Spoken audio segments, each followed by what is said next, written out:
नमस्कार, आप देख रहे हैं न्यूज 24। आपके साथ मैं हूं रवि ठाकुर। महाराष्ट्र की सियासत में अब तक मराठा योद्धा छत्रपति शिवाजी महाराज का जिक्र होता था। उनके नाम पर जमकर सियासत भी होती थी। मराठा वोटरों को लुभाने के लिए लगभग हर दल शिवाजी महाराज के नाम का इस्तेमाल करते थे। लेकिन अब प्रदेश की सियासत में दो और पुरोधाओं के नाम जुड़ गए हैं। स्वतंत्रता सेनानी लोकमान्य बाल गंगाधर तिलक और महात्मा ज्योतिबा फुले दोनों अपने जमाने के मशहूर समाज सेवी और चिंतक रहे। इन दोनों हस्तियों के नाम पर भी अब महाराष्ट्र में सियासी घमासान छिड़ गया है और इसकी शुरुआत की है संघ प्रमुख मोहन भागवत ने।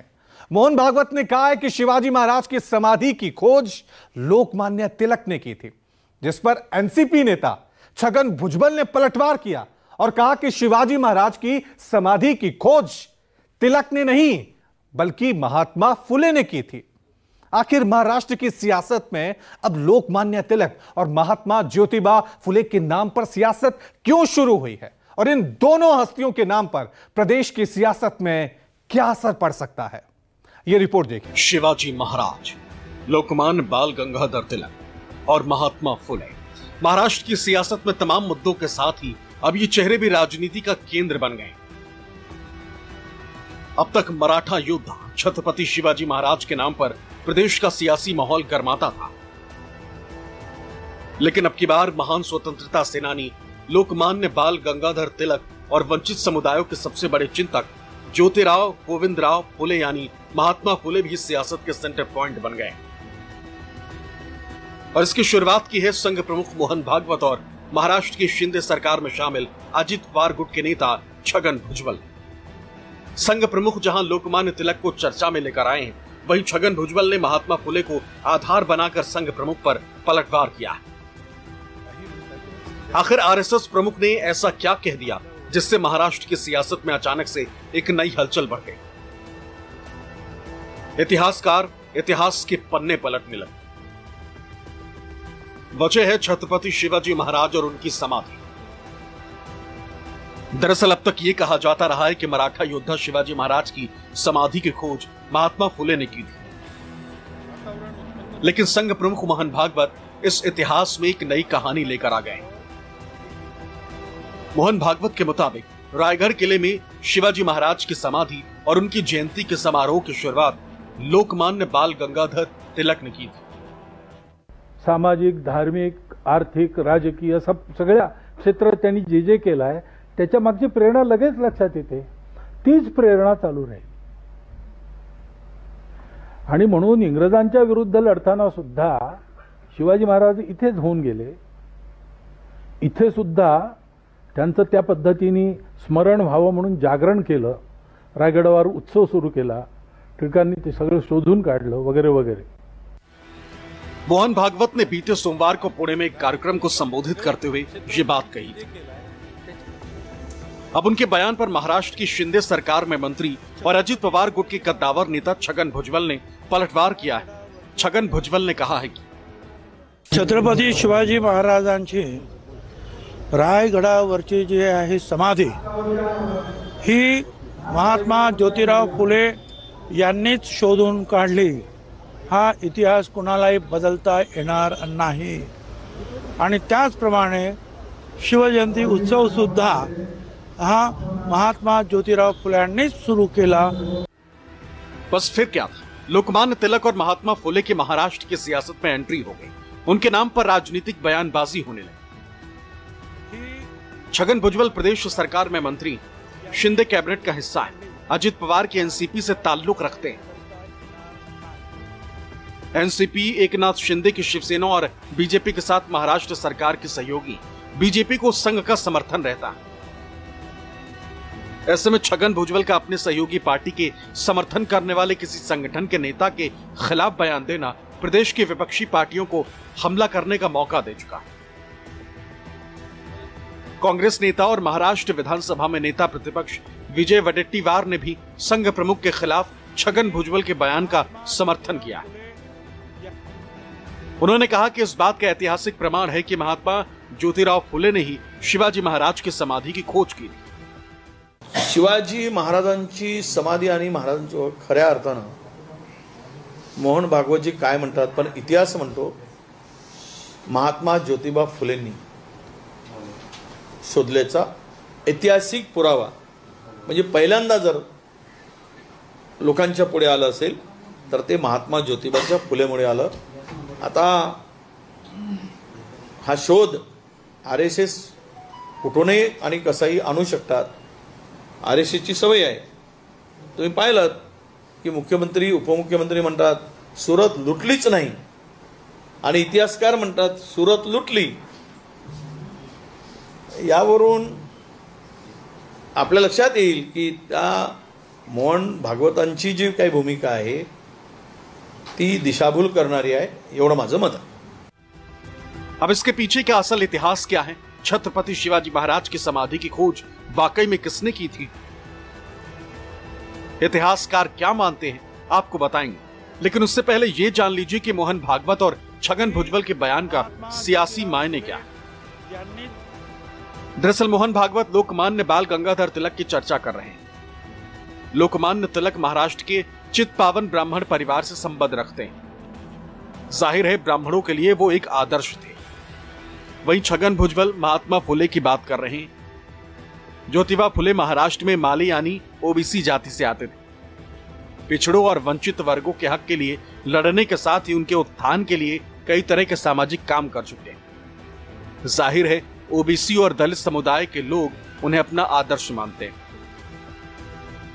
साफ है जाति आधारित राजनीति इससे खासे प्रभावित होने वाली है.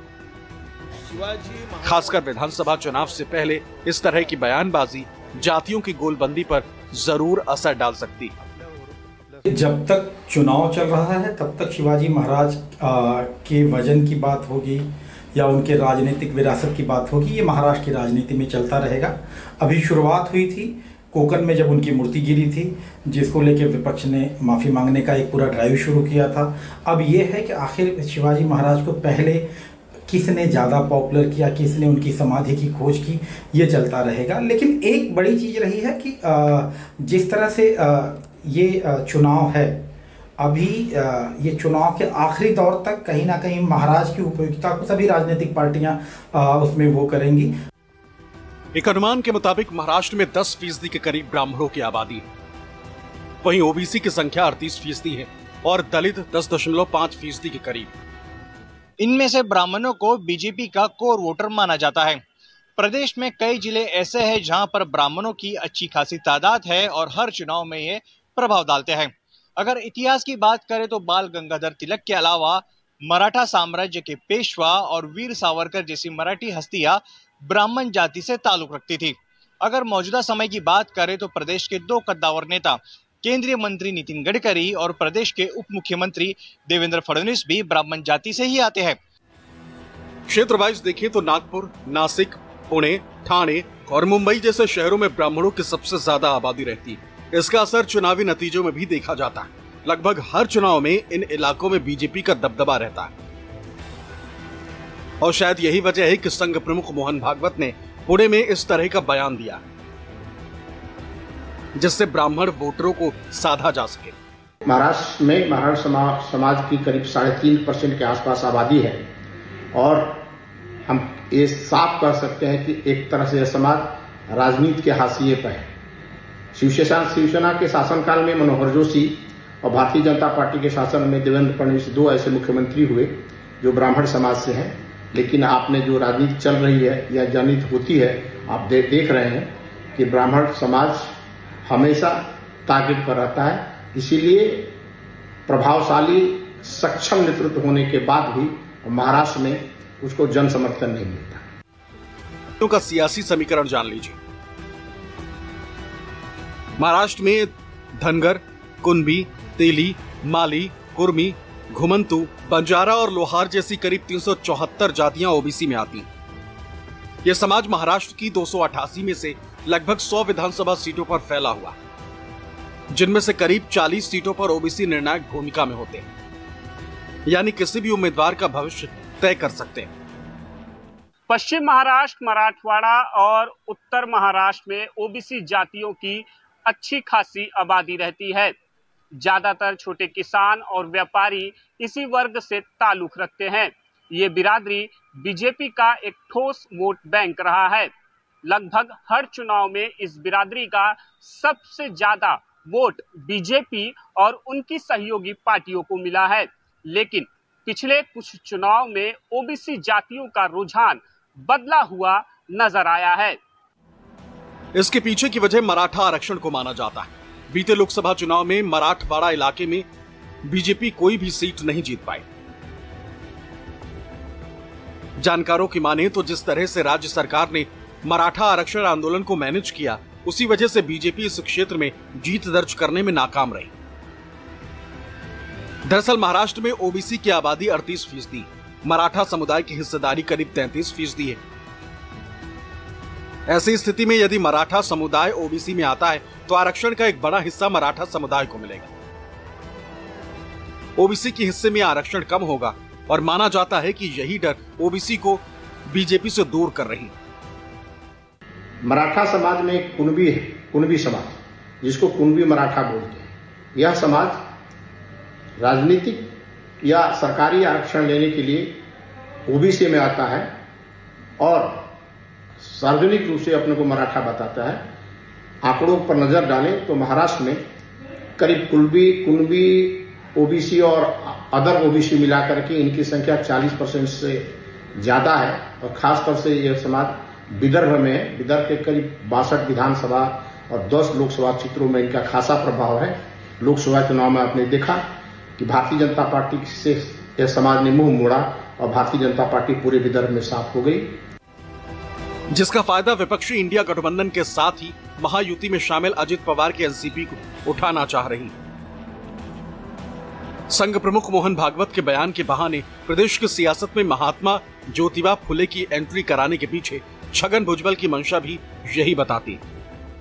खुद छगन भुजबल भी ओबीसी बिरादरी से ही आते हैं। भुजबल उसी जाति से ताल्लुक रखते हैं जिससे महात्मा ज्योतिबा फुले आते थे। इनके अलावा महाराष्ट्र कांग्रेस के प्रदेश अध्यक्ष नाना पटोले और महाराष्ट्र विधानसभा में नेता प्रतिपक्ष विजय वडेट्टीवार भी ओबीसी समाज से ही आते हैं। बीजेपी के कद्दावर नेता रहे गोपीनाथ मुंडे भी ओबीसी समाज से ही ताल्लुक रखते थे। अब बात दलित वोट बैंक। देश के अन्य राज्यों की तरह महाराष्ट्र में भी दलित वोटर प्रदेश की सियासत में अपना खास प्रभाव रखता है। विदर्भ जोन को दलितों का गढ़ माना जाता है।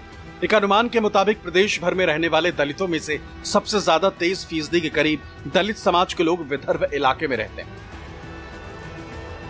बात अगर जातियों के हिसाब से करें तो प्रदेश में सबसे ज्यादा 30 से 40% जाटव की आबादी है।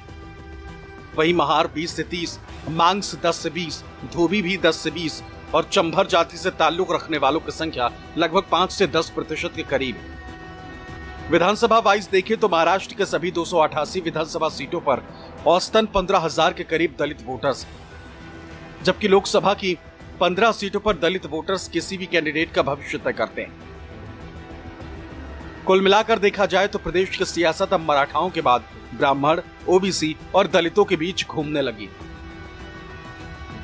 संघ प्रमुख मोहन भागवत और एनसीपी नेता छगन भुजबल ने जो रुख पकड़ा है, उससे तय है कि आने वाले चुनाव में ब्राह्मण और ओबीसी के बीच एक बड़ा गैप दिख सकता है, जो वोट शेयरिंग के साथ ही पार्टियों के जीत और हार का भी अंतर तय करने वाला है। लेकिन सवाल अब ये भी मौजूद है कि शिवाजी महाराज की समाधि की खोज को लेकर किसका दावा पुख्ता है। मोहन भागवत के दावों में सच्चाई है या फिर छगन भुजबल जो कह रहे हैं कि शिवाजी महाराज की समाधि की खोज महात्मा ज्योतिबा फुले ने किया था, यही एकमात्र सच है? तो इसका जवाब इतिहासकारों से ही सुन लीजिए। इतिहास में बाल गंगाधर तिलक, इन्होंने छत्रपति शिवाजी महाराज की जयंती की शुरुआत की, ऐसा कोई भी पुरावा, डॉक्यूमेंट्स और एविडेंस नहीं है। और पूरी दुनिया जानती है छत्रपति शिवाजी महाराज की पहली जयंती जिन्होंने मनाई, उनका नाम राष्ट्रपिता महात्मा ज्योतिराव फुले था। जेम्स डगलस जब भारत में आए थे और भारत में आने के बाद जब वो महाराष्ट्र में रायगढ़ पर गए तो उन्होंने एक ऐसा आर्टिकल लिखा था। उन्होंने उसमें ऐसा लिखा कि छत्रपति शिवाजी महाराज की समाधि जंगल में लुप्त हो गई है, रायगढ़ पर छत्रपति शिवाजी महाराज की समाधि नहीं मिलती है। और ये बात राष्ट्रपिता ज्योतिराव फुले इन्होंने पढ़ी और उनके मन को बहुत ही वेदना हुई, तकलीफ हुई, दर्द हुआ। उनको ऐसा लगा कि जिस राजा ने इस देश में स्वतंत्रता की पहली पहल की थी, उस राजा की समाधि अगर नहीं मिलती है तो ये बहुत ही दुख की और शर्मनाक बात है। तब महात्मा फुले क्या करते हैं, अपने कुछ डिसाइपल्स यानी कि अनुयायियों के साथ वो रायगढ़ पर जाते हैं। रायगढ़ पर जाने के बाद उनको समाधि नहीं मिली। उनको समाधि ढूंढने में 2-3 दिन लगे और उनके हाथ में कुल्हाड़ी वगैरह ऐसे कुछ औजार थे। उनकी सहायता से उन्होंने वो जंगल के जो कुछ भी पेड़ पौधे थे वो काट के महात्मा फुले छत्रपति शिवाजी महाराज की समाधि तक पहुंचते हैं। और वहां पहुंचने के बाद उन्होंने कुछ जो जंगली फूल है वो फूल समाधि के ऊपर अर्पण करते हैं और छत्रपति शिवाजी महाराज के समाधि के दर्शन करते हैं। ऐसा इतिहास है। इतिहास को खंगालने पर पता चलता है कि ज्योतिराव फूले उन्होंने जिस समय वो देशाटन पर निकले और समस्त महाराष्ट्र के जो जंगल थे इत्यादि इधर वो जब गए तो उन्होंने अस्मिता की, महाराष्ट्र की एकता की बात की और उन्होंने रायगढ़ किले की सफाई के दौरान वहां पाया कि महाराजा छत्रपति शिवाजी के पुत्र के द्वारा बनाई गई समाधि, जो कि अष्टकोणीय समाधि है, वो वहां स्थित है। उन्होंने उसका खोज करने के बाद उसकी जानकारी आम समाज को दी, पूरे महाराष्ट्र को दी और बाद में लोकमान्य बाल गंगाधर तिलक जी ने उस समाधि का जीर्णोद्धार करने के लिए प्रेरित किया। साफ है, इतिहासकारों की माने तो संघ प्रमुख मोहन भागवत का दावा सरासर गलत है, क्योंकि शिवाजी महाराज की समाधि की खोज असल में लोकमान्य बाल गंगाधर तिलक ने नहीं बल्कि महात्मा ज्योतिबा फुले ने किया था। हाँ, ये बात अलग है कि शिवाजी महाराज की समाधि का जीर्णोद्धार लोकमान्य तिलक ने जरूर किया था। अब ऐसे में देखना दिलचस्प होगा कि आने वाले दिनों में जब महाराष्ट्र में वोटिंग होगी तो फिर इन बयानों का कितना असर मतदाताओं में पड़ता है और इसका नतीजा क्या निकलता है।